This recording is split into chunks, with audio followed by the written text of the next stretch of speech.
Hi everyone, welcome. I'm Nicolai, also known as NipaFX, and today it's going to be you, me, and Java 11 and the module system.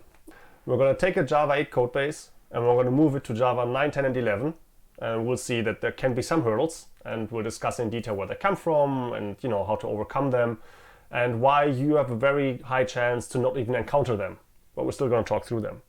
And then the second step will be to modularize that, or to turn those modules, to turn those jars that are already there into modules. That's going to be the second step. And that will keep us busy for quite a while. So I think the Manning aims for like an hour for these streams. I mean, at least an hour, but they could be longer, is what I was told. So this one will be longer. I don't think that we'll get away with less than 2 hours. But as I said, it's two distinct steps, almost distinct steps. So I think that's fair enough. If you have any questions about what I'm doing right now or about the module system in general, just go ahead and ask them in the chat. If I feel like I'm going to answer them later, or it makes more sense to answer them later, I might say that. I might be like, you know what, we can discuss that once we've cleaned this step up or something. But don't be distraught. I will come back to them. I want to see all of your questions and I want to answer them all. Okay, with that said, I think we can basically dive in, right? So let's do that. So first of all, well, actually that one fits better on this screen. I wrote this book, the Java module system. Well, I don't have autofocus on, so wait, did I focus the camera right? I think I'm not in focus. Never mind, it's not that important. I'm in a small part of the screen most of the time. So I wrote a book about the module system with Manning. And most that I'm going to tell you now, almost all of it that I'm going to tell you now is in this book and a lot more. So I invite you to take a look at it, and you will see a link to it over there. Right? No, sorry, over there. I never point in the right direction. Down there, there's a link to it, and there's also a discount code that you can use. So if you like what you see, you can go there and see more. Well, with that out of the way, let's dive right in. So I'm going to talk about the Java module system. And the Java module system in general is way too much to talk about than to just cover in just a single talk. I probably could talk about this like half a day at least. So we're just going to look at some parts of the Java module system, and even those we're not going to look at exhaustively. Although we're going to look in quite some detail, there's still more to discover there. And that's what I just said. The slides should already be online. If the push went through, yes, it looks like it did. Then you can see the very slides that I'm presenting here online if you go to slides.codefx.org/jpms. Or just go to slides.codefx.org, and on the right hand side look for the module system and you'll find it. The question is whether this will be put on YouTube afterwards. I'm not sure. I usually don't just put 2 hours of conversation, of monologue onto YouTube. So I don't know. This depends, maybe, if there's a lot of interest. And hi everybody, hi Monemo, and yeah, that's cool, Kendra, that you have the book already. Hope to add some flavor to it today. But if you know it by heart, then I'm probably not going to be able to add something new, or not a lot at least. Okay, what are we going to discuss? We're going to go over the module system basics very quickly. I'll take like 5 minutes out of your evening or afternoon for that.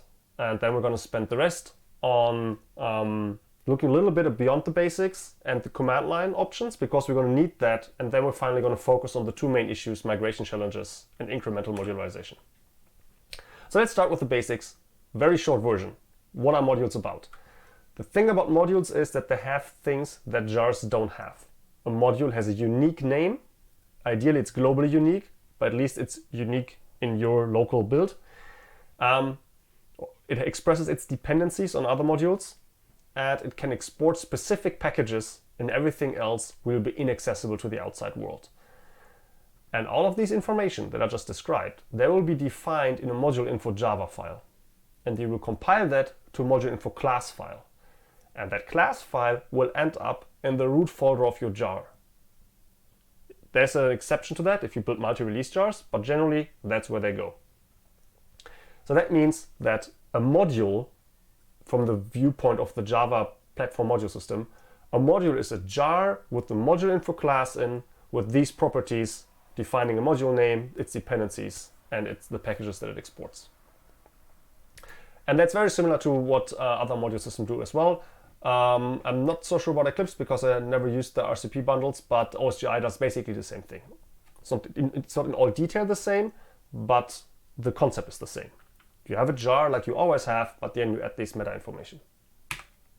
Okay, there are two important concepts to cover, and we'll come back to both of these. And they are also mentioned with these words in the documentation. So it really makes sense to memorize these words, this terminology.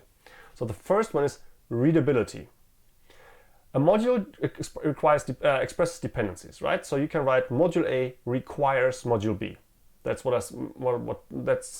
way that what I mentioned earlier, that modules express dependencies, that's how that's implemented. In your module info Java file, you write module A requires, in this case, module B.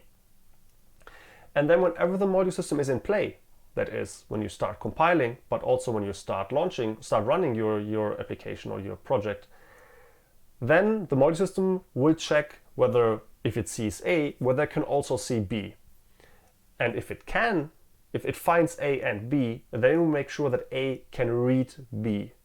That means that your conceptual graph of A uses B or A requires B will be reflected within the module system with A reads B. That's basically a connection between these nodes, A and B being nodes and the edge between them being the reads edge. And the module system makes sure that everything that's needed is there. That's called reliable configuration. That's one of the essential goals of the module system. Roy asks how close it is in terms of the JS module system, like JavaScript modules. I'm a one-trick pony. I cannot tell you anything about JavaScript modules.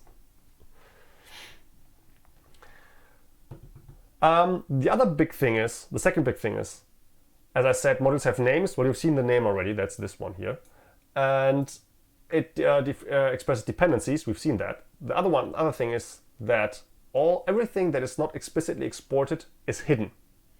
So a module exports packages. That's important. It does not export types. It exports packages by putting these exports directives in there. So module B exports the package P.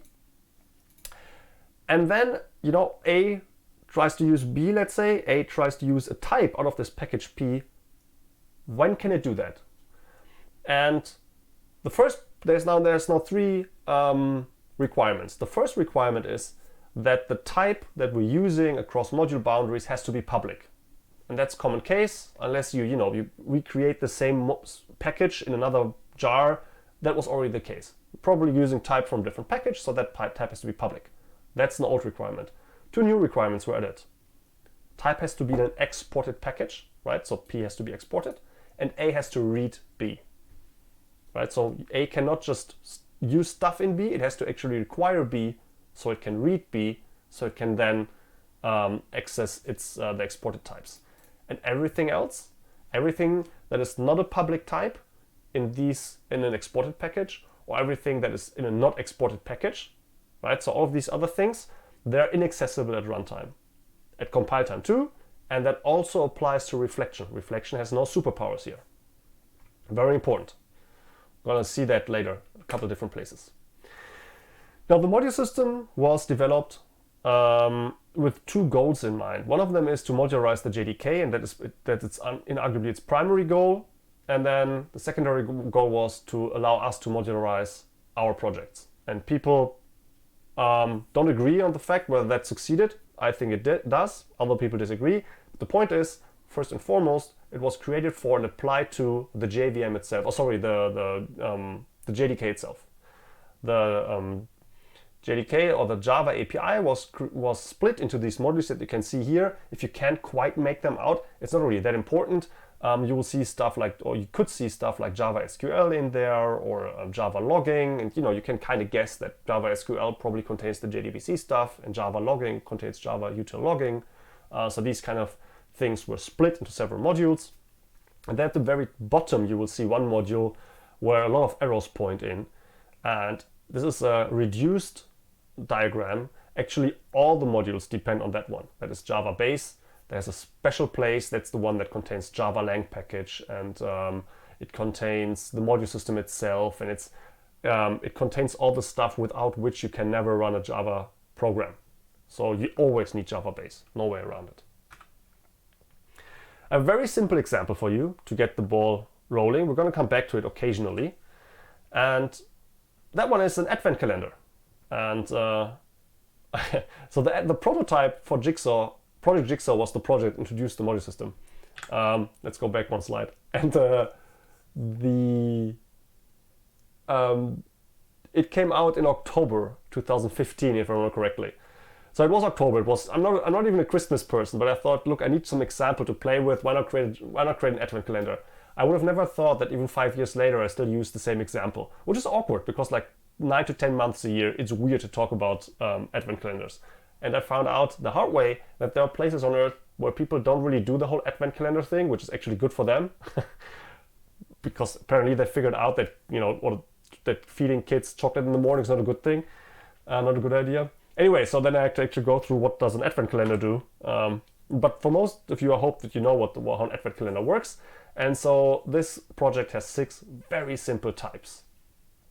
It has a surprise interface and a surprise factory interface. Because it's Java, we need a factory, right?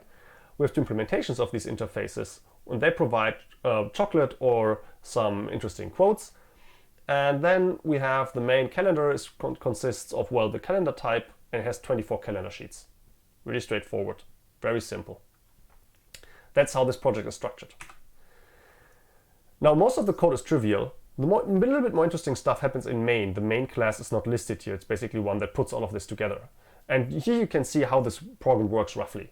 You create a quote factory, and then you create a chocolate factory, and you put that into a list of factories, and then you tell the calendar to create itself from these factories. It rolls a bit of the dice and does some randomization, so you don't always get the same calendar.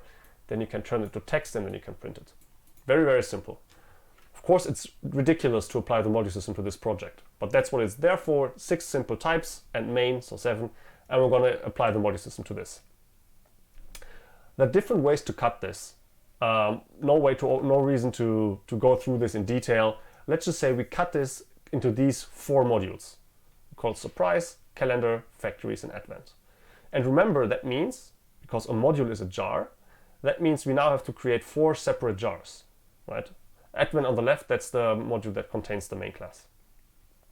Okay, so this is the module structure as I mentioned. Let's just create the modules now. So we assume that we split the code up. We went through the process of making a multi-module project in Maven or in Gradle, or we split this into 4 source trees with 4 test trees and all that kind of stuff. And now we're going to add 4 module info Java files to these 4 sub-projects. And what's in those module info files? That's where the module system comes in.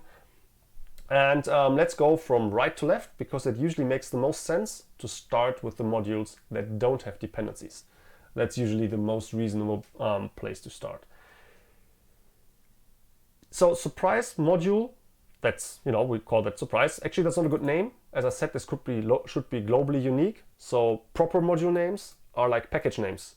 You pick a domain that you're associated with, and then you invert it, and that's how you pick a module name. But then all the things get really long, like all command line flags and all that gets really long. So I'm lazy on these slides, and I don't do that. But in general, you should do that.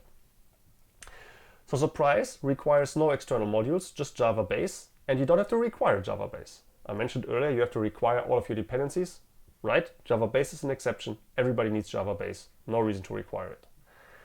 And then you export the package that contains these classes, arguably, surprise, or these interfaces, surprise and surprise factory. Now let's move on to calendar. Calendar requires this module, so it says requires that module. And it exports a package. And here it gets a little bit more interesting, because we can discuss strong encapsulation here.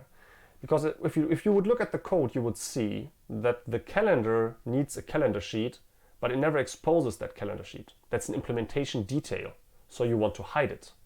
And now, before modules, the only way to effectively hide calendar sheet from the outside world would be to put it into the same package as calendar, but make it package visible. And of course, that still works, and that's fine. But sometimes you're in a situation where you have something that you want to hide that is unfortunately used in several packages. And then without the module system, you have no way to really do that. At that point, you're in the situation where, well, you have to make it public so it's visible across different modules, across different packages. And that means then any outside code can also use that class. So now the module system gives us the chance, if we want to hide calendar sheet from the outside world, we can either A, put it into the same package as that is exported down there into org codefx advent calendar, but make it package visible, or we have a new option B, put into another package, make it public, and not export that package. And that's really powerful. I think to me that's one of the most important things that we can now, like strong encapsulation in general, that we can now strongly guard the internals of a module. Is it interoperable with OSGI? Yes and no. Yes, in the sense that OSGI works on Java 9 and 11, and that's all fine and dandy, it works as you would expect. No, in the sense that it will not map one OSGI module, or bundle, sorry, to one Java module. It won't do that. It will basically run in a mode that you could call compatibility mode. It's not quite that called that, and we're going to come back to that mode later. But OSGI runs in the unnamed module and does all its trickery that it did in the past on its own still. Okay, so calendar. We're done with calendar. Let's go to factories. Also very similar. We require the surprise module. We export a package. Nothing to discuss about this package here because both types need to be public, and so that's that. And then module advent, the main module, requires all the other ones and has no exported API because nobody calls into it. In these examples that I show you, we will often have one module that requires all the other ones. And the reason is because these demo projects are so small, it's really hard to get a deep dependency tree. But this is not only not necessary, it's actually not advisable. If you have a single module that knows all the other ones, something's not right there. But with these small demo projects, it happens a lot. But don't take this the wrong way. This should not be your default. There should not be one module knowing all the other modules. Okay, how do we do that now? How do we create modules? I know that very few people do this by hand, and I guess not many more people know how to compile a Java code on the command line anyway. I always have to look this stuff up, but it still makes sense to go through it once to see the differences here. So the first thing is, when you compile Java classes, you somehow collect all the Java classes, most likely by just listing them, and then you give it to the compiler. And with the modules, you do the same thing.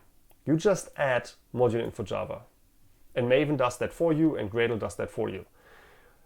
When the compiler sees that there's a module info Java file in the list of files to compile, it will start using the module system, right? It will kick the module system into gear, and then it will do all its things. Then you create a jar as you would before. The longer options are new in Java 9, but they're unrelated to the module system. So you tell jar, look, have a look into the class, take these class files here, and then create this file, and as the main class, use advent.main. And you have to include the module info class here. And now, of course, you have to do this not just once, but once for each jar, right? You do this for the first jar, and you do this for the second jar, and for all four of them. And then in the end, you can run it like this. This is really quite different from before. You have a module path instead of the class path. Like in about 1.5 hours, we'll come to how you can use one or both. We'll get there. But for now, let's just assume everything is a module. We put everything onto the module path. And the cool thing is that the module path understands folders. True rocket science right there, finally. So you don't have to do this trickery with the wildcard on the class path. And then you can tell the module system, or you can tell the JVM with which module to start. And then we'll look into the module path, look into that folder, check, is there a jar that contains a module info class that claims it's advent? If yes, what dependencies does it have? Are all the dependencies present? Okay, then let's launch. And then then it continues from there. Okay, I give you a second to breathe and ask any questions you had about this so far. And then we will go into not all of these. I just left them here because I didn't want to clean up the table of contents, because that's A, a lot of work, and B, it's a little bit of a shame that I would not even mention these. So I'll leave them here. We can look into those, or you can look into those on your own time. They're pretty cool, but I want to focus on the last two because we need those for migration. Maybe we should take that time to try to focus the camera, huh? Would that be a good opportunity? let's see. Yeah, God, I didn't even shave. Look at that. Professional streamer right there. Didn't even shave. Where is it? Like this, right? Okay, there we are. That looks a bit better. So Kandre asks, since there is some kind of relationship between module descriptor and module declaration, can we compile a module info Java class and use the compile class with classes generated from other compilers? Okay, so let's talk about module descriptor and declaration and those terms specifically. So both terms exist, module declaration and module descriptors. And if you want to get down to it, a module info Java is called a module declaration, and once you compile it into module info class, it's called a module descriptor. But that doesn't really matter. Like if you don't use it the right way, like everybody will know what you're talking about, right? But the way I memorized it is you first have the .java file and then you have the .class file, and that means that you first have the module declaration, which comes before lexicographically. Yeah, I know. It will go away, the overlay, after a couple of seconds. Anyway, so, okay, we got this down now. So now the question is, how can you mix this with other compiler results? Can you just compile a module info Java to a module info class and then mix that with classes that was generated in a second compiler go or something? If you compile a module info Java file, then the compiler will check a couple things. Like if you have, for example, a dependency, it must be present. If you export a package, that must exist. If you use a service, we didn't discuss what those are, but if you declare a service, that you provide a service, then you have to have that class. So you cannot just do this randomly. You actually have to have the packages in place and the dependencies in place. But assuming you got that, assuming you did that, then yeah, you can put the module info class file wherever you want. As long as the other .class files that you have work well with it, then that's okay. Hi Epfi, by the way, nice of you to drop in. Okay, let's talk about qualified exports. What are these? So far we discussed a way that we can export a package, right? Module A could write export, module B was the example, exports P, so it exports package P. And then every other module can read that package. But what if you don't want to do that? What if you just want to share a code within a subset? Then you can do that. Let's ignore this part, it's not that important. This is the important part here. What you can do is if you have module A, you can say I export some package. And now what you can also do, you can add to B. You can export the package just to B. Okay, that means to all the other modules, the package is encapsulated, you cannot see anything.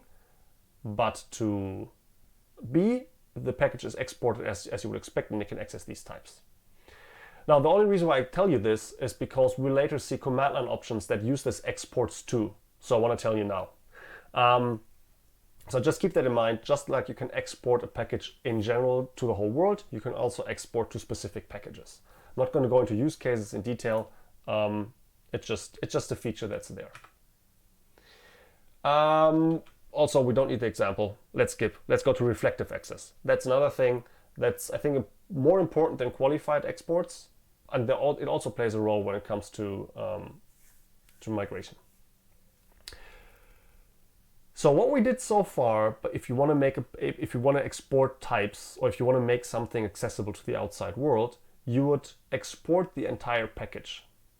But that means if you export a package, then all other modules can compile code against it, and they kind of have to have the expectation that this remains stable. So you just create a stable API, just create a compile time API that you want to keep stable. Now, if you want to make something accessible for reflection, and as I mentioned, reflection does not have superpowers, so you have to do something to make, let's say, your entities available to Hibernate, say. If you want to make your entities accessible to Hibernate, then you have to do something. But if you export the package, you have two downsides. First of all, as I said, now it's a supposedly stable compile time export that other people can rely on. But also the other thing is that, as I mentioned, only public classes, and that extends further, only public members like public methods and public fields are available to reflection.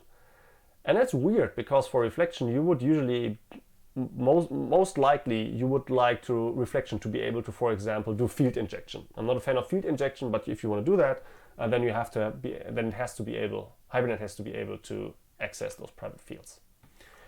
And that's where opens comes in. Opens works conceptually very similar to exports. It just says this package is available to the outside world. But the way it is, or I should say accessible, but the way it is accessible is different. At compile time, it is not accessible at all. That means if you open the package with some entities, then nobody can compile against your entities, which is good, I would argue, right? Like, why would your colleague, like, say you have a large project and not all the time everybody's 100% up on, what everybody else is doing. It happens. You don't want your colleague most likely to compile code against your entities that you have in one module, right? Most likely use that just internally. If you export those just so that Hibernate can see them, then your colleague would be able to compile against that. If you open the package, then that can't happen. But at runtime, not only can you access all the types, you can access all the types, even the non-public ones and even the non-public members, right? So then you can use reflection to access all of that. And that's pretty cool because that means that you cut the case for reflection right there. You say, okay, Hibernate does not need compile time dependency on my code, but it should be able to reflect over all the things. And that's what opens is there for. So if you think, I have something here that should be accessible to the outside world, should it be a stable API that people should compile against? Use an exports. If it's something only used for reflection, use opens. And just like there's exports too, there's also opens too. And you can also open entire modules. So the entire module is open to reflection. Will this change the use of class path? Will we have module path? So for now, like on this slide still, we're going to assume that everything is a module and everything's on the module path. Okay, and then I'll tell you when this assumption changes. But yes, you can mix them, and you have to at some point. Okay, I don't need to summarize that. It wasn't that long. You get the point, right? Okay, so we have the basics down, how modules relate, and we see some not quite that basic features like exporting to specific modules and also opening packages to specific modules. Now the interesting part is that some of the things that we just discussed, all of the things can be put into module info Java, right? But some of the things can be edited on the command line. That means if you have access to the command line that compiles and then later launches a project, then you can use that access to overrule what's in the module info Java files. You can use that to, for example, overcome a design error if somebody just put something to module info Java that didn't belong there or did not export something that was needed. Or if you have a weird use case that was not foreseen by the maintainer, in those cases, you can start doing stuff on the command line. This should not be your primary approach. Quite the opposite, this should be your last line of defense. That's why I call them escape hatches, right? You don't want to go, usually you want to exit through the door, but if there's a fire, the fire exit is okay to use then. So the command line flags that I'm going to show you now, they all apply to Java's, well, most of them apply to Java C, the compiler, and also to Java, the JVM. But what's important to understand is if we, for example, add an export in a second during compilation time, then that additional export is not embedded anywhere. It does not become part of the module declaration or the module descriptor or something. You very often have to repeat the same command line flags that you use for compilation for launching the JVM as well. So let's do a couple of things. Let's start. You have a module that is not actively required, and then it would not make it into the module graph. That means if the module system checks what kind of modules you need, then say you have 100 modules on the module graph, on the module path, but you need only 40 of them, then only those 40 will be available at runtime. The other 60 will be basically cut off. So you cannot go out of that module graph. If nobody requires it, the module will not make it into the graph and will be not available at runtime. Sometimes that happens and you want to overrule that decision, and you can do that with add modules. you can add additional modules. This one you can add in Java 9 and 10, and 11 it's gone. You can add that to the module graph explicitly. Okay, so this launches the application, Advent, with all the modules being in this folder, and then apparently we need an additional module. We're going to add that here. Now, if you add a module, right? So the module system builds this kind of graph, like you start here and you use that and you use that, just like a dependency tree that you have in your mind between different jars. That's a module graph. If you just add a module on the side, then it's not connected. Nobody reads that module, and that means nobody can access that module. So first off, it's kind of not even easy to get to that situation, but if you have that situation, you don't only want to add a node to the graph, meaning a jar. You also want to add a reads connection. Then you will have to do that with an add reads command line option. This means the module Advent can now read the module factories. We don't need this in the upcoming part, but I didn't want to, skip one of the commands. This one, the next one are more important. Add exports and add opens. Let's say you want to use something that the owner of the project or the owner of the module consider to be internal API. Then you can overrule the maintainer with an add exports. So what you can do here, you can say, look, I want to start my program, start with the module Advent, and then everything you will need is in mods, but the factories module has a package called factory.quotes, and I want Advent to be able to read it. Oh, sorry, I want to export it to Advent. So this is what it essentially does. That's why I told you about the way to export to a specific module, because this is essentially the same as if the module factories contained the line exports factory.quotes to Advent. Okay, and you can always do this on the command line. So you can always break into modules against the maintainer's wishes. And I think a command line option is a good middle ground. A module system that is extremely strict would not allow that at all. And if anybody ever makes a mistake and something is not exported where it should be, then there's no way to work around it. That's not good. If on the other hand, you can at runtime just be like set accessible true in the reflection API, if you've used that, you can at runtime just be like, no, I want access to that. Then everybody will just start doing that, and then the entire strong encapsulation is not so strong after all. And the command line flag is a nice middle ground because it's a bit cumbersome and you don't really want to do it, and also you cannot hide this. If you're a library that uses JDK internal API, sure, you can add exports to your tests and to your compilation and stuff, but everybody using your module has to add the same command line flag to their tests and to their runtime. And maybe they don't want to. And you cannot hide that. You have to communicate that. And I think that's good. We're going to see where all unnamed comes in later. But you can put all unnamed on the right-hand side here. Okay, long story short, what I just did with exports, like you can add additional exports, you can also add additional opens. And you can patch modules. With patch modules, you can take the content of one module, or one jar rather, and stuff it into another module. And that is really weird, and it's a really extreme measure that should be avoided at all costs. If it's necessary, it will hurt. We will see that later. What this means is take the content of this jar and stuff it into this module and act as if it belongs there. And we'll use that in a split second. Okay, here they're all summarized. I wrote a blog post about this, but let's not dwell on this too long. Let's start with the actual migration challenges. What we'll do now is we'll talk through the possible challenges that can occur. We will see how to fix them with the command line options that we just learned about.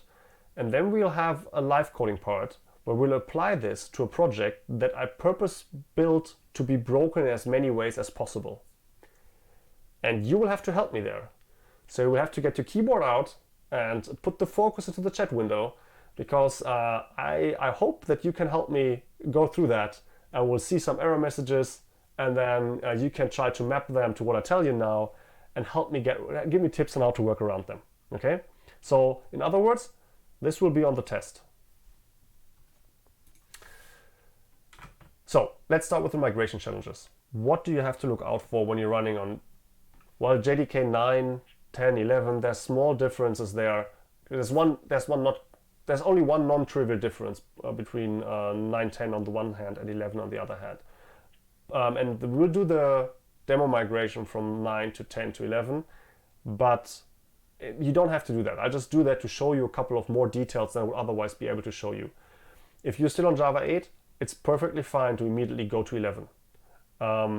So just do that. No reason to try first 9 and then 10.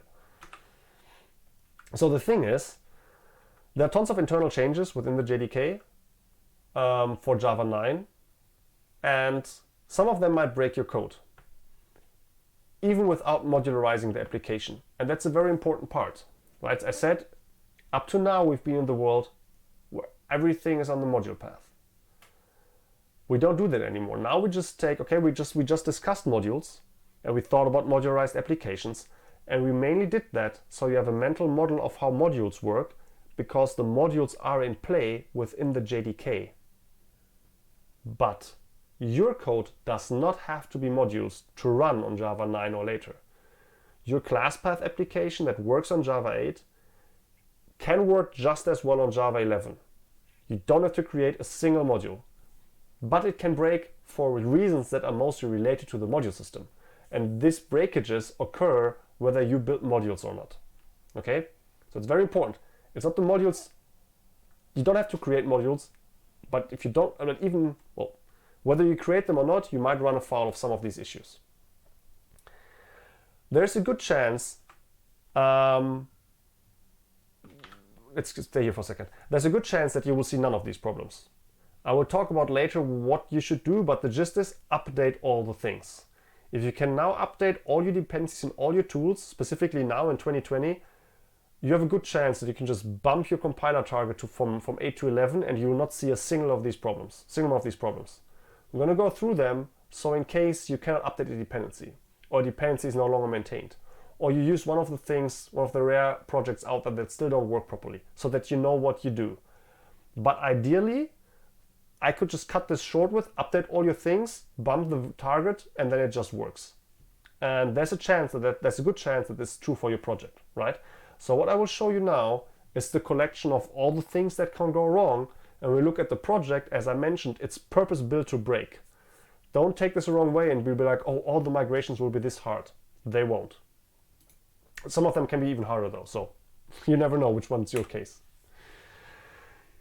So that's what I just told you. The modularized JDK and your legacy jars, legacy meaning, right, regular plain jars without module declarations, they have to cooperate, because that's what backwards compatibility means, right? If you have jars that don't do anything they shouldn't be doing, then they should just work on Java 9.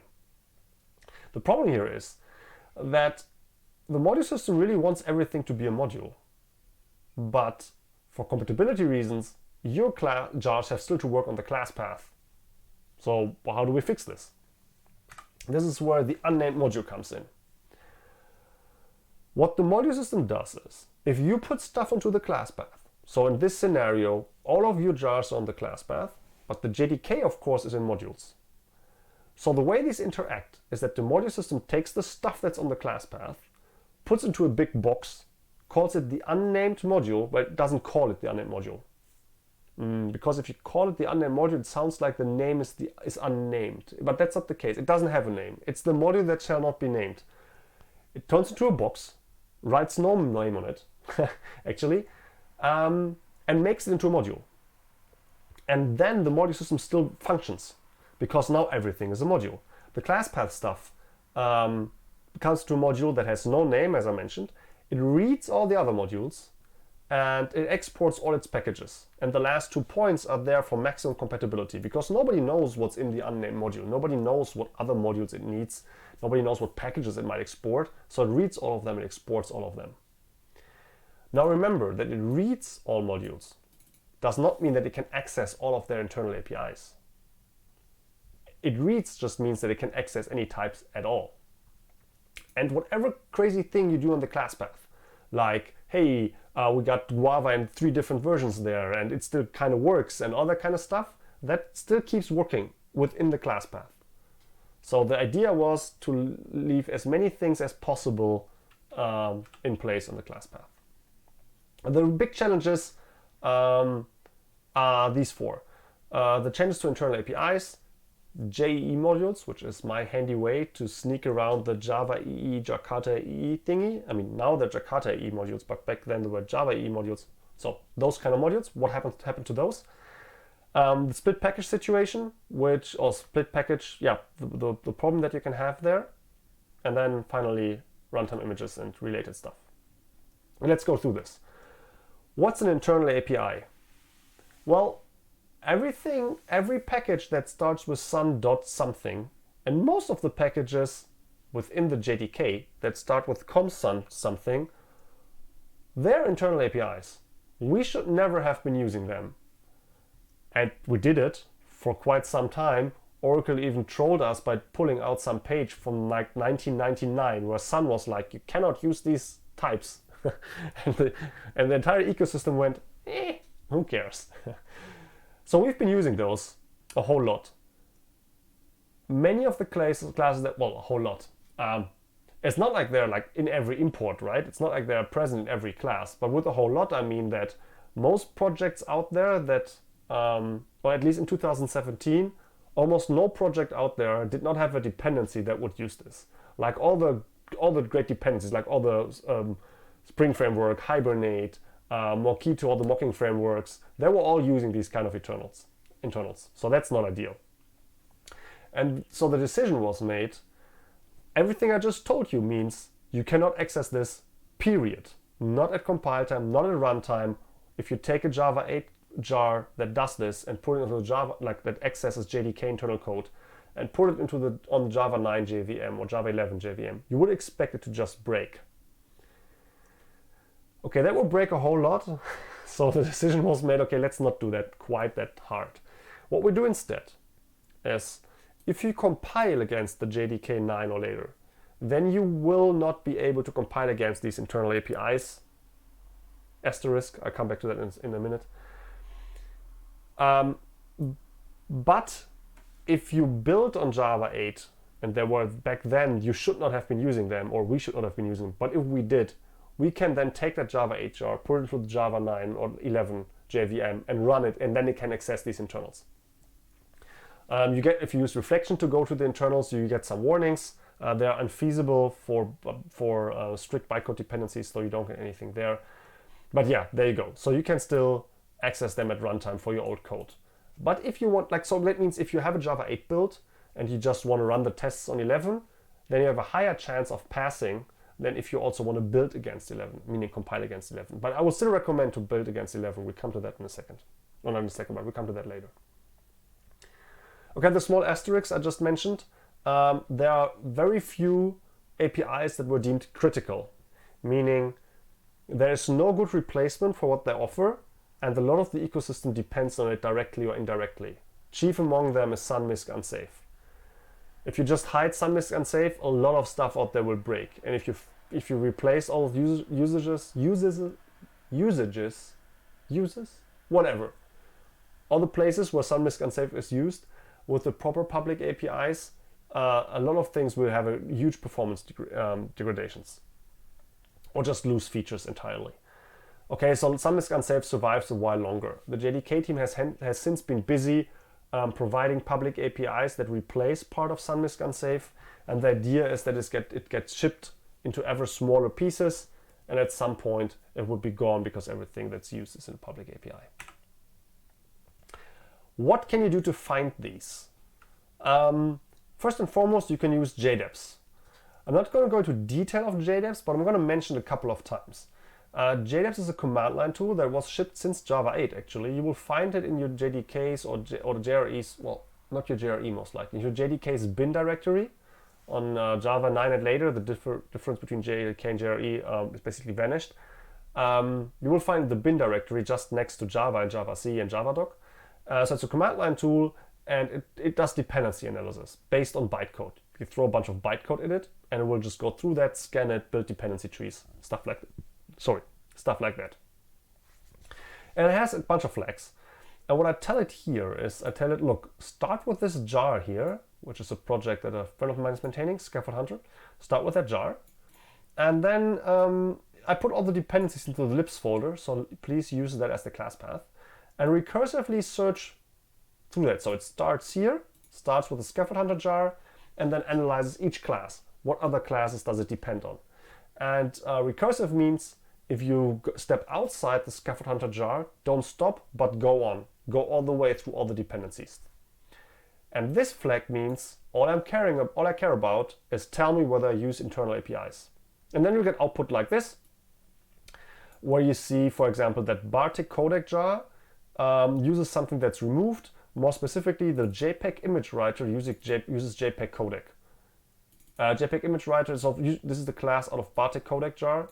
This is a fully qualified class name. I just cut it short so it fits on the slide. So it will tell you exactly what you're using and tells you, by the way, this is gone. So this is not even hidden, it's just gone. And this can happen every time. Every minor release can refactor and remove and move around internal APIs, right? So that's why you're not supposed to use them. And this will tell you this is gone. Then apparently Guava's class stripped 64 uses unsafe, and then Scaffold Hunter itself uses Windows Combo Box in Java Desktop. So you will get this kind of output. So you can analytically find code in your jars, but also in dependencies that use internals. But it doesn't find reflection cases. That's a bit of a problem because reflection is based on strings, so it cannot be. In general, it cannot be analyzed without running the system, and that's not good. So what it does then, it checks.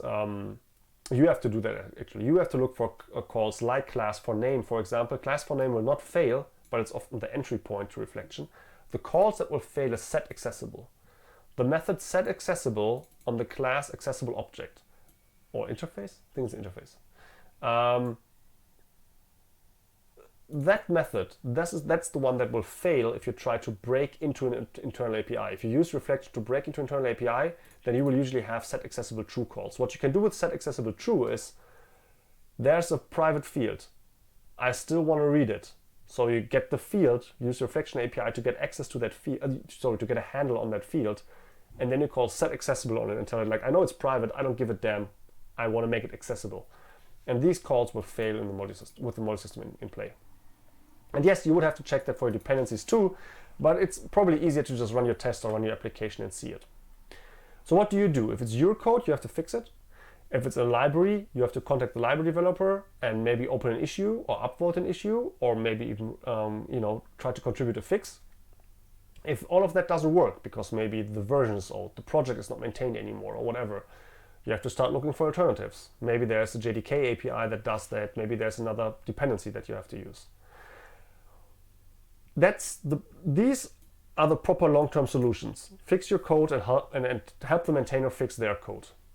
But what you can do in the short run is use command line flags, like add exports and add opens that I showed you earlier, and illegal access, I'll show that later.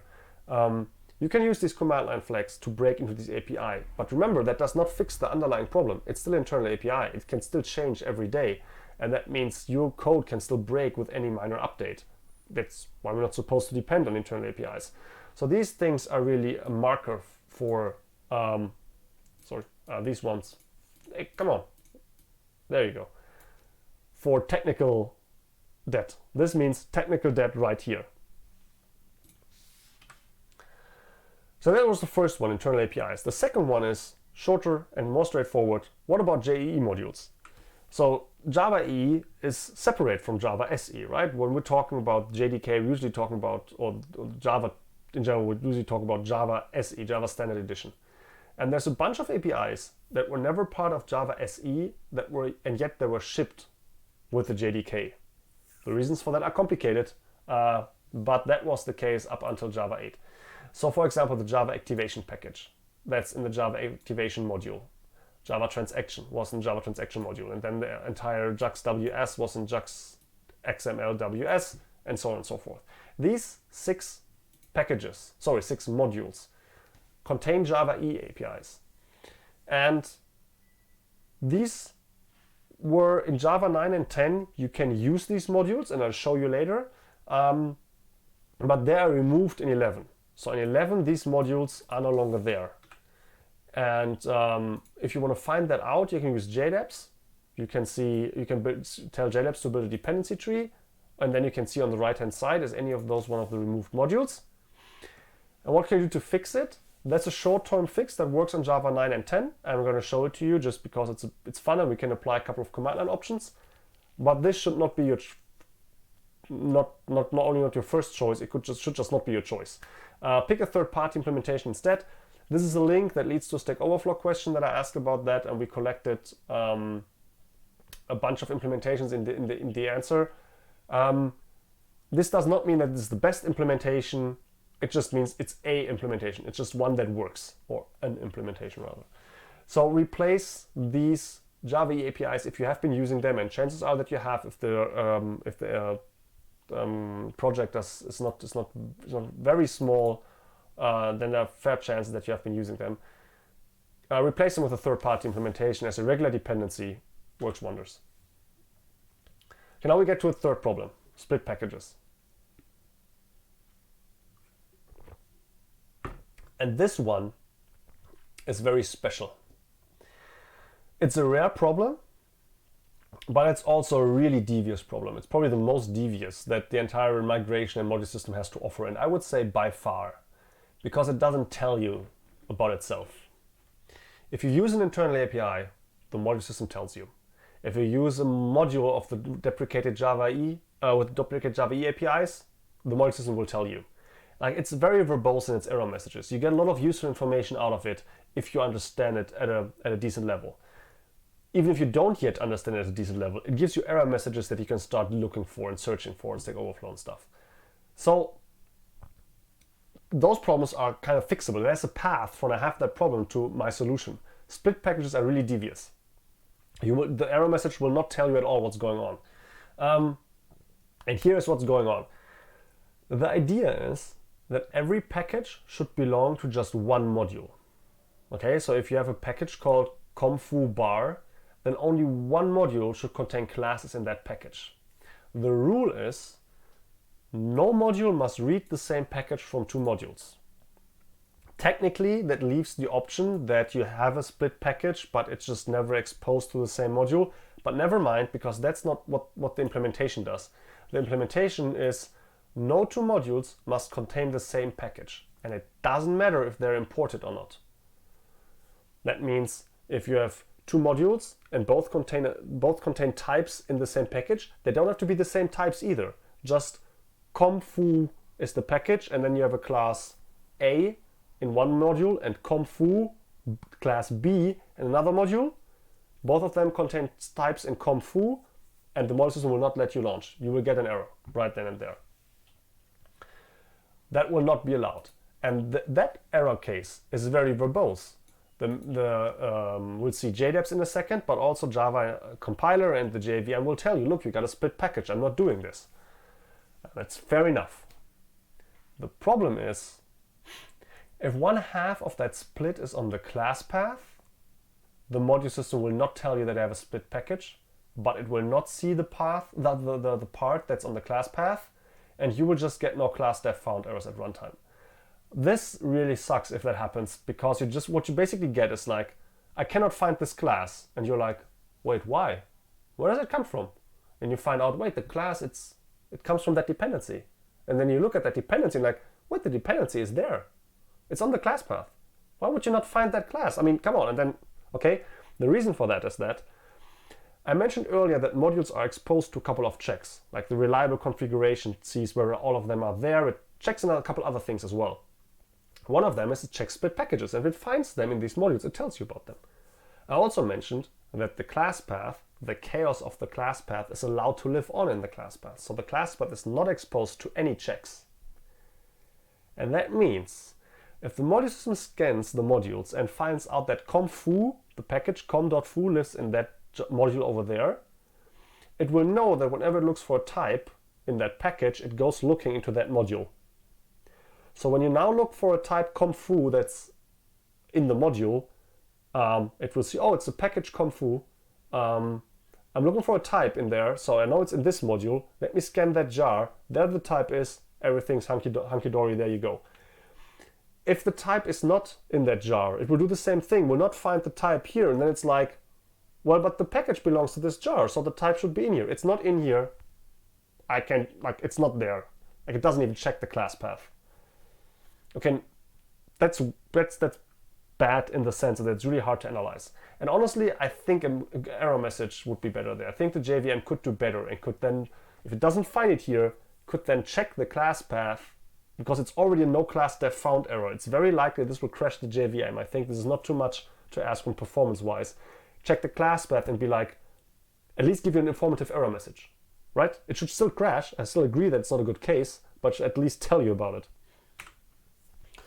Okay, so why would this ever happen? Why would you split packages? So first of all, somebody might do this on purpose, right? For example, I've seen code where somebody wanted to use an internal Spring API, and the API was there, just it was protected. It was in a protected class, on a package visible class. What do? Well, that's easy. You just create the same package in your own code, put a class in there that accesses the internal API and makes all of it public. It happens. And if code does that, and you start modularizing your own application, then you will find that problem again and again. At the moment, in the beginning, when you just move to Java 9 and later, it can only happen with code where part of that is in a jar and the other part is within the JDK. And that is rare, but it's not non-existent. So for example, the Java XML packages are split between the JDK, and this is from Xerxes, I think, XML APIs, this project. Then some JBoss modules split a bunch of bunch of packages, but that's mostly okay because they're meant to replace the modules that contain these packages, or rather they can also be third-party implementation of Java EE modules. So this case is mostly okay. And then we'll come back to this case later, because JSR 305 does something that I think, strictly speaking, is actually against the Java community process and probably even a license violation, because JSR 305 contains these null annotations. The JSR that wanted to introduce them never did actually introduce them, and I think then by license they're not allowed to use the Java package names, but they do. So the JAVAX annotation package exists within the JDK and also exists within JSR 305. And we'll see that in a second. Or not in a second, but in a couple of minutes. And you have to remember that we'll get back to that, as I mentioned. If you use JDEPs in whatever form, whatever you put here, whether it's summary or look for JDK internals or whatever, if it finds split packages, it will tell you about it. Like, you will get a block of all the split packages it found right in the beginning of the output. So it tells you that within the Java runtime, there's this module, only 9 and 10, but still. And in the libs folder, there's this jar, and they split this package. So JDEPs is your friend here. So what do you do about that? If those are your artifacts that split a package, you have a ton of choices, right? You can rename one of the, like, let's say you have a larger application with tons of jars and you want to turn them into modules. And while doing that, you realize that you split your own packages. Then you have tons of options, as I mentioned. You can rename one of the packages. You can merge them, one package into the other, right? Maybe you have to merge the artifacts.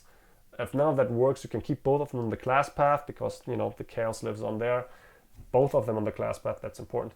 So you have options. Otherwise, if it's, for example, a dependency of yours and the JDK module, your options immediately go down to 2. One of them is, and you don't have a choice really, one of them is, oh, the jar that I have here is actually an implementation of a module within the JDK. Like, it's a full re-implementation, for example, of JUX.ws. That's great. Then you just go, I'm show you. I mentioned it later how that works. It's called the upgrade module path. You just tell the JDK about it and be like, okay, look, or the JVM, replace that module with this jar, and then you're done. Then you don't really have a split package anymore because the module is not present. You just use the jar instead. But if it's not a full replacement, this is where patch module comes in. This is where you have to say, oh crap. So I have this module, I have this jar, both of them have to exist. They split a package. Okay, I tell the module system to pretend that all the classes within that jar actually belong into that module. I add them manually with patch. I patch those classes into that module, and that's very ugly because if this jar has dependencies, then they now have to read the module, and the module have to read the dependencies down here. So you have to. It's not a good case to be in. Okay, let's go through a couple smaller changes. fairly quickly so we can actually go to and see the breaking stuff. So the JDK and JRE folder layout changed. So if you have code that rummages around within those folders, that code has a good chance of breaking. Jars like RTJar and tools jar are gone. This is mostly a problem for tools. In general, the JDK will now not contain jars anymore. It will contain JMod files. But there, just like there's a jar tool for jars, there's a JMod tool for JMods. So we're not supposed to interact with those files directly, but use the JMod tool for that. This one is important. The application class loader is no longer a URL class loader. So you probably have, maybe you have done it in the past. You say, you go to an instance, say, give me your class loader, and then everybody knows that's a URL class loader and you can cast it. That is not the case anymore. So if you try to do that, then you get a runtime error where you, with the class cast exception. And that's our damn fault, because the API just tells you, I give you a class loader. We're not supposed to know that it's a URL class loader. So, okay. And the runtime image content URL changed. We already saw the new URLs here. This is how runtime image content looks now. So it's JRT and then colon slash and then the module name. And then if you go into the module name, you have a slash and then the packages and then the types. So the module is new there. So all the APIs were updated. If you use resources from within the JDK, then if you only use the existing APIs, that will continue to work. But if you handcraft those URLs, it will break. So you have to check the cases that I just described. Do you have code that looks into the JDK? Are there URLs that are handcrafted for JDK resources? And then you have to fix that and just search for the word URL class loader. Any mention you find will probably break on Java 9 and later. Then there's a bunch of things that doesn't exist on Java 9 or later, right? Like some of them still exist on 9, but it doesn't matter to focus on that. If you moved away from 8, you were going to move to 11 and then probably further in the future. And then all of these are gone. So compact profiles that were introduced in Java 8 to give you subsets of the JVM, to use smaller JVMs. They just continue, subset of the API and subset of the functionality. They don't exist anymore because you can now handcraft them with JLink, a topic that we're not going to go into, but that's also very interesting. You have a bunch of mechanisms that endorse standards override mechanism, the extension mechanism, the boot class path override. I knew none of those before I looked into the module system. So if you don't know this either, you're most likely safe. If you do, be aware, they're all gone now. The replacement here is called the upgrade module path. If you Google for upgrade module path, you will see how to use it and how to replace those mechanisms with it. Then, I didn't even know that this existed. Apparently you could launch a JVM, like launch the Java 8 JVM and tell it, I really want to launch version 6 instead. And then it would go on hunting, is there a version 6 around, and then use that to launch the same program again. I don't know, I never heard of that. It's gone now. You can use JLink not to do that, but to basically remove the use case by shipping your code with your own JDK built in. Then Java Web Start is gone, but there's an Open Web Start replacement project, which I don't know whether they took the same code or just rewrote the feature, but if you use Web Start, have a look at Open Web Start. And then JavaFX.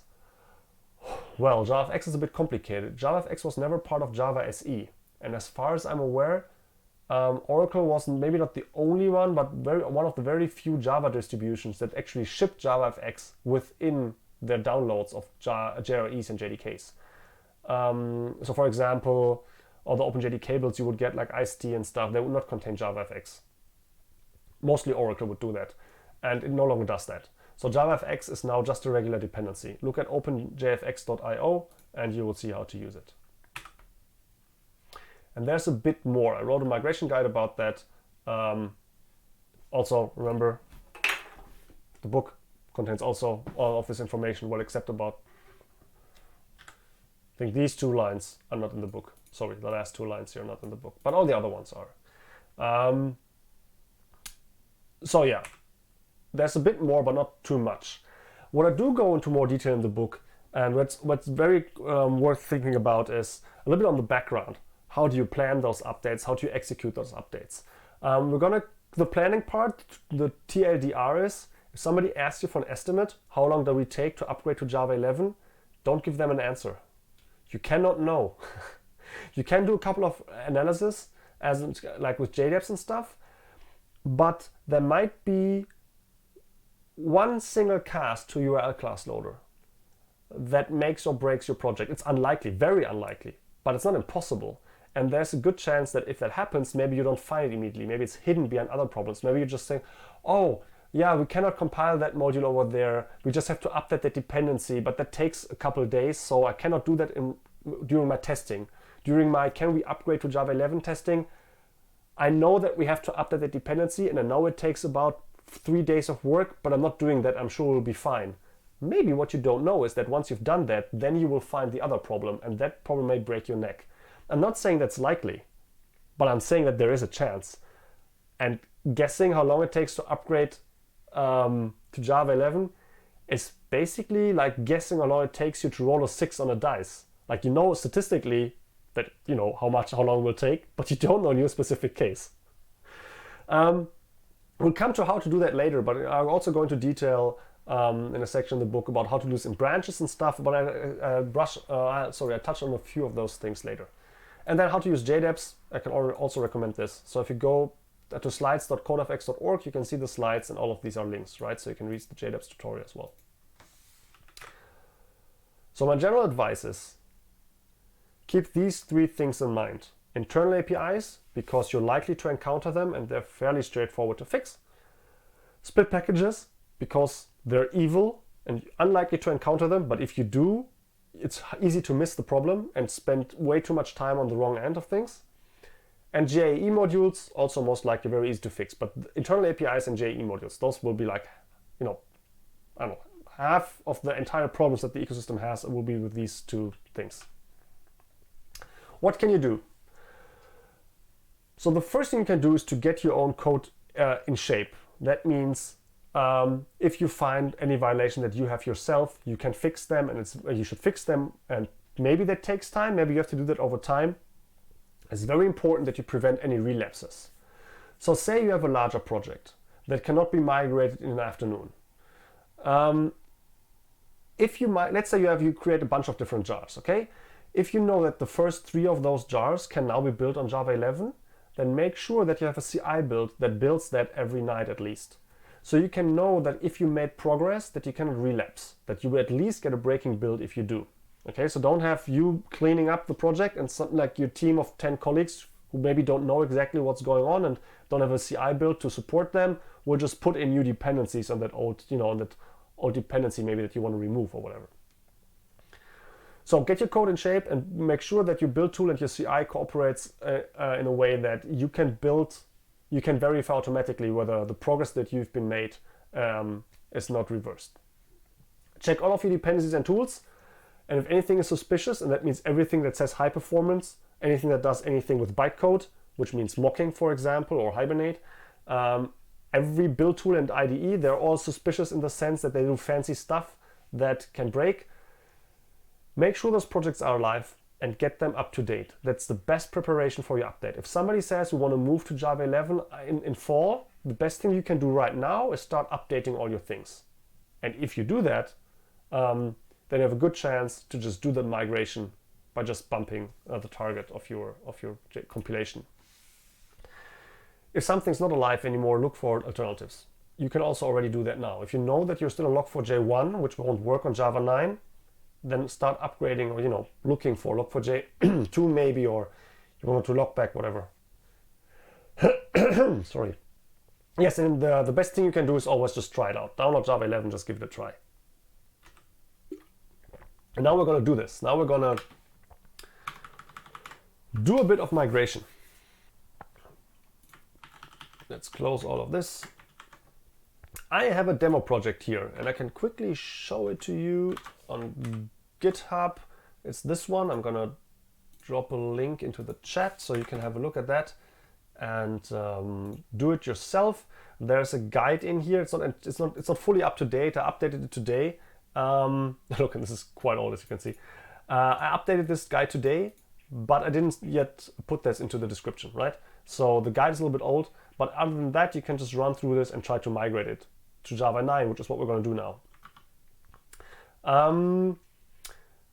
Let me quickly, oh, what was that? No, I did not want to do that.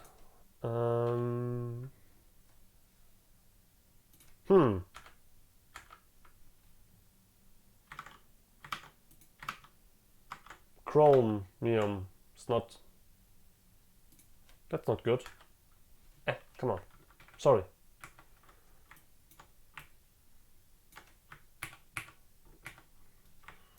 Never mind. We'll just have to live with this broken line up there. Okay, so let's start migrating this. So here's the thing, much of the migration work, when you go through a project and want to update it, much of that is not really related to what it does or to its domain or to its details. You can do a lot of this work without even knowing the project. At some point you might discover problems that you cannot easily fix, right? Something where actually there is a domain decision to make. Then you have to know the project. But detecting problems, you can do that without ever touching this. So I'm not even really going to tell you what this project does. It's a demo project anyway. It doesn't do a whole lot of useful things.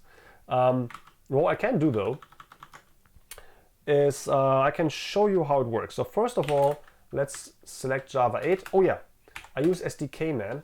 Let me quickly drop a link to that as well, which is amazing. I've been fiddling with my own command line scripts for like 3 years, I think, before I found this just a couple of weeks ago. SDKman is a great command line tool to switch the JDK version you're using. So now we're using Java 8. I can show you if I go maven.version. It says I'm using Maven 3.6.3 and I'm using java.1.8. And what we can do now is we can maven clean verify the project. Now we're going to build this and run the tests and do the things. And now we're done. And the next thing we can do now is we can start running it. Okay, so let's just do that. Java, and then we can go, wait a sec.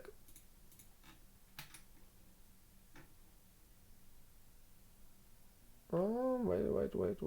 Is that the correct notes here? That looks a little odd. No, it's alright, okay. I just didn't replace the one thing here. Yeah, because I'm bound to forget something, and I don't want to keep you waiting while I try to remember, usually. So I have some guide open over on the other side of the screen. So if I ever forget something, I can look it up. Okay, so let's launch this. You can see I'm using the new option here that was introduced in Java 9. I prefer the longer options, and this is a proper style to do it on Linux, but never mind. So now we can launch the application. Ah, right, we're on Java 8 though. So it doesn't work, of course. That's why it was not updated in the guide. So every second it pings a couple of microservices. It's called monitor. It monitors these microservices. There are no microservices. We're just making up data. So it pings these. So apparently there are 3 of them. Alpha 4, Alpha 1, 2, 3, and Beta 1. It pings them, and sometimes they're live and sometimes they're not, and it just gives you the results here. And runs for 10 seconds. And while it does that, you can curl a URL and you can get these results. What I'm going to do now is I'm going to use watch to curl every second. So every second I'm going to ask this URL, are you there? And give me your output. And you can see here every second we get the updated information here. So it's a very simple thing. It contacts microservices, aggregates some data, and prints them to the terminal, and also exposes them in a REST endpoint. Very straightforward. And now, without further ado, we're just going to start updating to Java 9. And the important part for that is, first, well, we have to actually switch to Java 9. So we can do that with SDK, use Java and JDK 9. That's that. We're now using Java 9. I can show you with maven.v. There it is, Java version 9.04. And now we can go into the project. And now, about what I mentioned earlier, about how you would approach this thing. Hello? Yeah. So if you have a project that can be updated within a couple hours or days or something, then I think it's okay to make a sprint, like not the agile software development kind of eternal sprint. I mean, like an actual sprint where you just try to very quickly go from we're running on Java 9, 8, sorry, we're running on Java 11 now, and just do it. If it cannot be done that easily, then what do? I recommend not to create a branch and do the migration on the branch. Instead, I recommend to do it on master, or if you have a dev branch, do it on the dev branch, wherever. So that branch where your regular development happens, do the migration there. And whenever you have to put in any updated dependencies or any command line options or something that is specific to a build on one Java version, then in Maven, use a profile for that. So in Maven, you have these profiles. So let's have one. And a profile has, first and foremost, an ID. And with this ID, you can select this profile. But the cool thing is that profiles, I'm going to tell you in a second what exactly you can do with the profile. But first I want to tell you how to activate a profile. You can do that on the command line in the Maven command explicitly, but that sucks to do that in this case. So what you do instead is you can automatically activate it. And with this, it would be, okay, if the JDK version is 9, then this profile will activate itself. We can do even better and say if it's 9 or larger. This is the open interval from 9 to wherever. And if you're running on 9 or later, then this profile will automatically activate itself. And then here, you can put in the normal stuff that you can otherwise put here. So you can put build and plugin configuration, dependency management, you can do all the things there. And what we're going to do now is we're going to say, well, if you build on Java 9, oh, sorry, see, that doesn't work because you have to put in the properties as well. I'm really lazy, so I copy paste a lot. Which of course leads to mistakes, because that's the downside of copy pasting. We can use a new cool flag, which is called release, so we don't need source and target, because there's a third thing that you would have to do. If you set the source of source level and the target level to a specific version, and that is not the version you built with, you also need to add the path to that JDK, so you can actually compile against that API. And with release, you do all of these three things at once. So that means if we activate this profile, which by the way, it activates itself on Java 9, we're going to build Java 9 bytecode. That's what this does. Okay. Now we can also tell IntelliJ about this by switching to 9. Well, it's still on 11. Switch to 9 here. And now we can start building this. So let's go Maven clean verify. Don't give me with the we don't need clean talk. Doesn't work well. Here we are. First error. This is where you folks come in. I'm going to talk you to the error message, and then I'm going to hope that somebody of you helps me and finds a solution. Okay, so we've been building this project, and it fails in the utils submodule or subproject. Let's call them subproject. No modules here. Maven calls them modules, and IntelliJ calls them modules. And now the Java calls them modules. These are all modules, and they all coincide, but it's still weird. So we call them subprojects. So within the utils subproject, it fails with this error message. It says compilation failure. Blah, blah, blah, path, path, path, path. Utils.java cannot find symbol, class base64 encoder, sunmisk unsafe. Text is a bit small. Yes, I can go larger. Actually, like this, maybe? Okay, I have to increase this one as well then, so otherwise it doesn't make a lot of sense.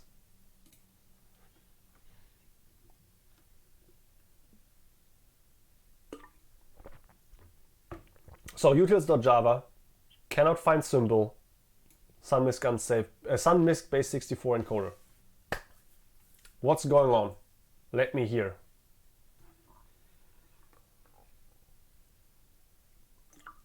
Or read, rather, I have to read actually.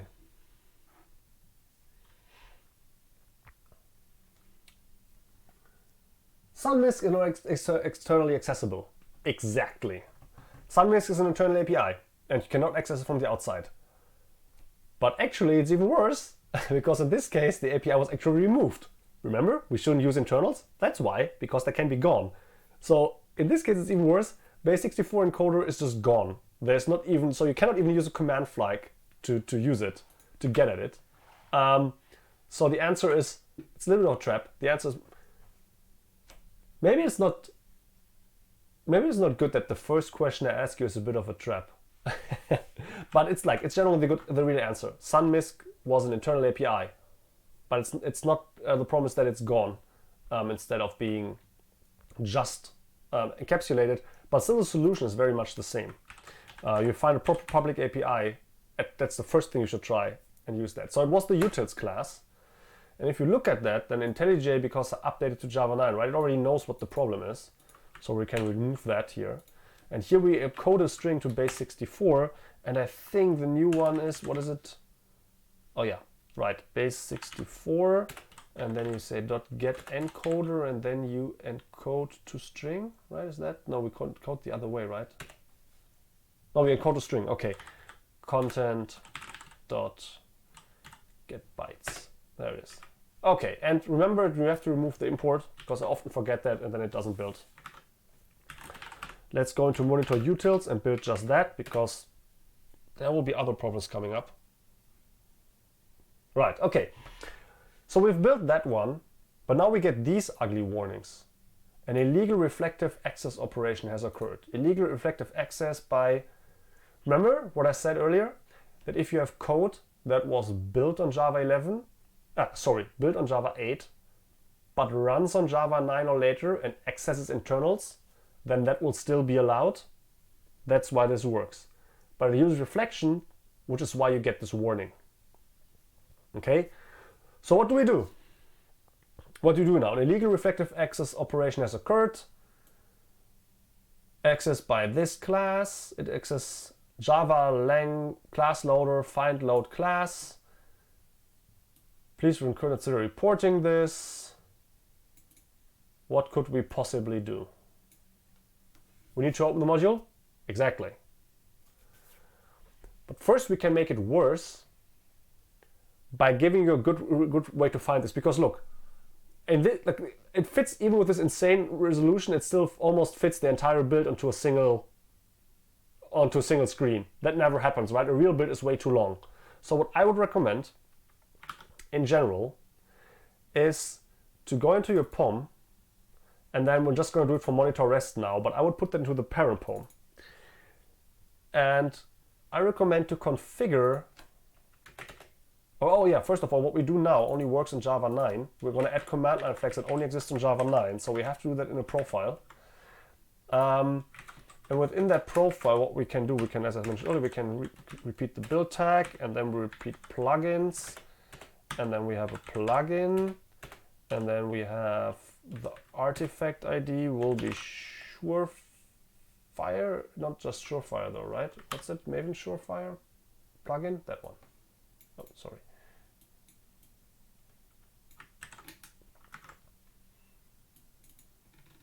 Maven Surefire plugin, and our configuration. And this is where it gets interesting, because it's really hard to remember how to add command line flags. Because now we have to add a command line flag to get rid of this. We can tell the Maven Surefire plugin, because Maven Surefire launched a new process, and we can attach stuff to that process. We can add command line flags. And that's one way to fix this warning. Why would we want to fix that warning? Because this is something that can break in the future, right? So we want to be aware of it. And the best way to be aware of it is to pull that information out of a log that is really hard to parse, because it's usually very long, and into something that we can see.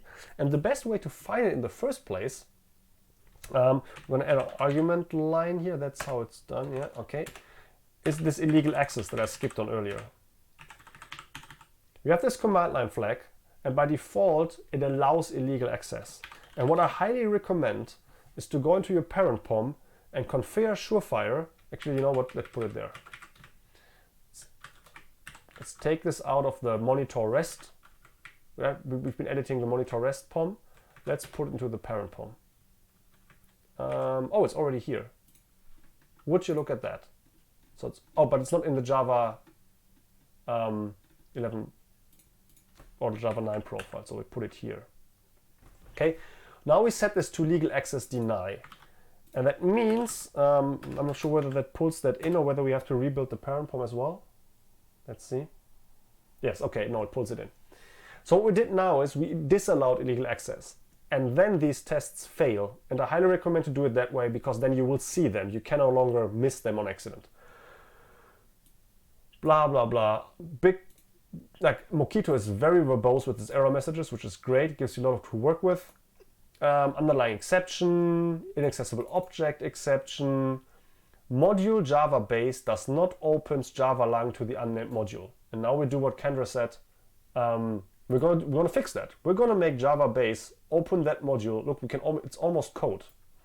We can copy this, and then we go here, we comment that in again. Unfortunately, we have to repeat the illegal access deny here, because this argument overrides the other one. This is the error message. And we're going to do that basically the same thing. We're going to say, okay, it does not open that. Well, we know we can add opens. And then the Java base module does not open the Java lang package to the unnamed module. And unnamed module, I mentioned that earlier, is all unnamed. So this is the way, it means all the classes in the unnamed module. This is how you specify them here.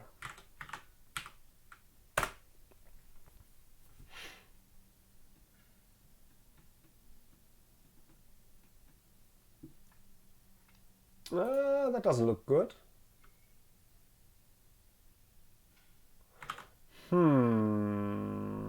Maybe, not sure actually. It's possible that the parent POM configuration actually overruled the other one. Is that the case here?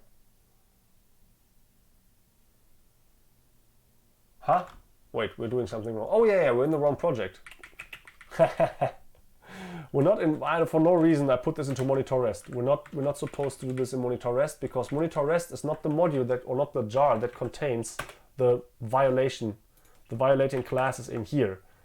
In utils. So utils is in the utils jar. Kind of makes sense, right? So yeah, now it should work.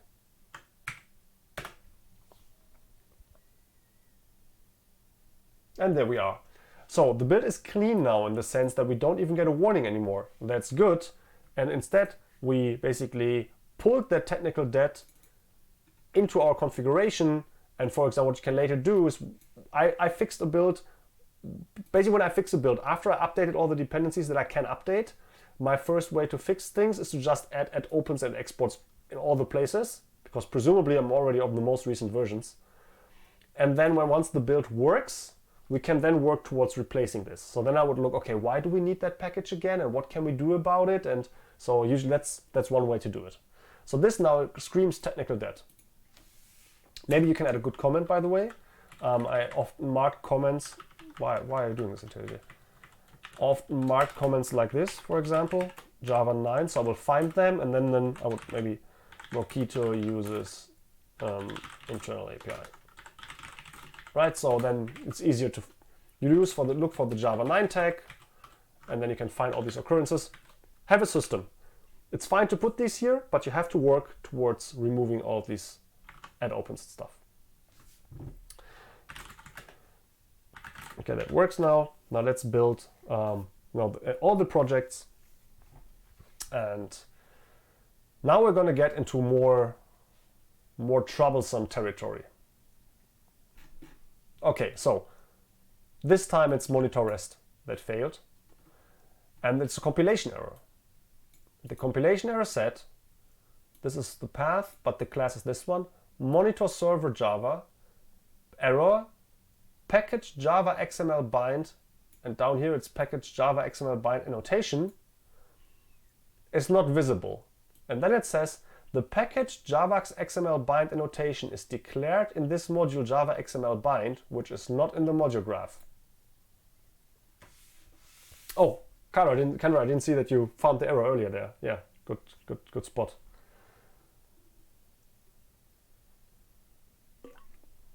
We need to call the proper JMod. I mean proper module. And you wouldn't call that calling the module. Yeah, but we need to somehow pull that module in. So Java XML bind, that's a Java EE module, or a JEE module rather. And as I mentioned on Java 11, if you jump to 11 directly, you will not get this error message. This part of the error message, you will not get that. It will just tell you I didn't find that class, because it's just gone. on Java 9 and 10, it's still there. So this class, this package is still there. It's in that module. But the module did not make it into the module graph. Remember about the module graph earlier? The reason is that Java E modules are not added by default. You have to add them manually. And as I mentioned, very important, if you do this, even if you go to Java 9 first, don't do what I'm doing now. I'm showing you this to go a bit deeper into adding command line flags and applying another command line flag so you know how to do that. You get a bit more familiar with it. But in this specific instance, the solution is pull in a third-party dependency. We'll do that later. For now, we'll just do basically the ugly fix. So let's have a look. The problem, let's do this statistics entity. This is what's being talked about here. So let's have a look at statistics entity. All right, IntelliJ already knows that something's up. And indeed here, for example, Java XML bind annotation. That's the package we're talking about. And it's declared in this module. Okay, so let's just put a comment here and be like, contained in module Java XML bind. And the way to fix this now is to add that module during compilation. So let's go into the POM here. Once again, we do this just on Java 9. It's very important. Everything I changed so far, the code still works on Java 8. The build still works. So you can still have, as I mentioned, if it takes longer, you can still have your regular CI build for each branch or for each commit. However you do it, you can still have that. If you have the resources, you can do a Java 9 build immediately. If you don't, you can do that nightly. But the point is, the same commits on the same build works on the same branch. Okay, this time I want to deal with the compiler plugin. And annoyingly, this is not the same. I think it's called just arc maybe? Or arcs? I think arc works, right? It says compiler argument here. It's compiler arcs. It's okay, compiler arcs and then arc, obviously. So they don't do the same thing, compiler and surefire. It's a bit annoying. And what you can do now is we can say add modules java.xml.bind. Let me show you another horrible. What's going to happen now took me quite some time to figure out.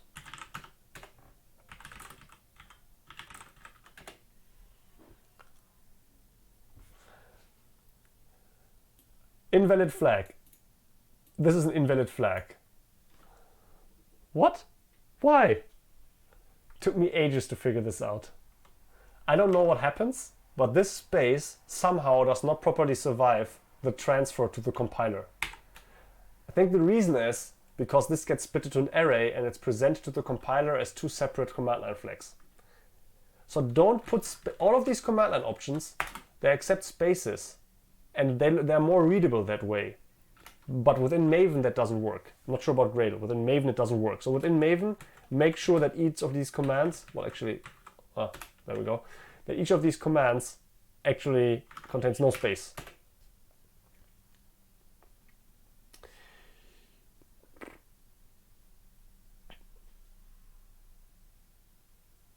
Class has wrong version 55.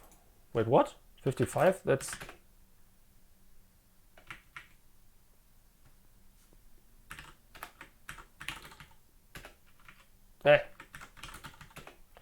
This is not an intended error, but let's see whether we can fix it.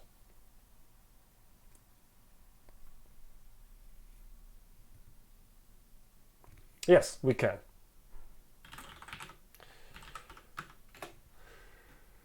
Okay, so the error we just got was we had one type that was from one of the Java E modules and it could not be found. Now this error is a little bit weird. Cannot find symbol class generate in the package javax annotation. It's a bit odd. There's no, maybe we know what generator comes from, maybe we don't.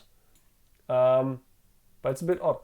Kandor, you really, like, I should read your chat more often. You're good on spotting these.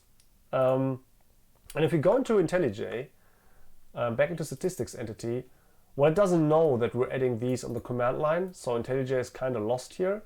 but it also points out that generated is not there. So how can we find out where generated comes from? Let's go to the Java doc. Oh look, Chrome. Oh, Chrome really is like, it really died, huh?